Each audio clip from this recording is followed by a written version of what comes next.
RRP is a buffer, a shock absorber. When that buffer gets depleted and bank reserves at the Fed start falling, the system starts feeding on itself, snake eating its tail, okay? There's no longer an easy outlet for cash to move safely, so that's when stress shows up suddenly and violently, and guess what? It's happening. It's already started. This was the story of 2019 before the pandemic. The Fed was shrinking the balance sheet and reserves fell too far. The result?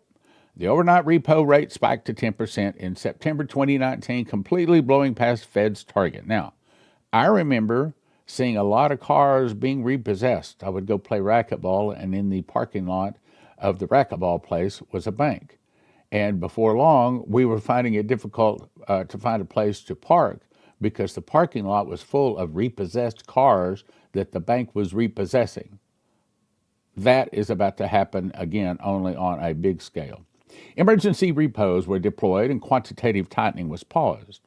But the warning signs were there for months in money market behavior. The problem was no one was watching the plumbing. Stay with me. In 2025, we are in a similar place, but with higher rates, a much larger treasury market, and a much more fragile global system. The RRP facility is now under $300 billion. Hang on. A shadow of its former self. That buffer is almost gone. Once it hits zero, listen carefully, stay with me. Once it hits zero, any further funding needs, whether from T-bills, corporate cash draws, or foreign divestment, must come from bank reserves or risk assets. That's where the cracks begin to show.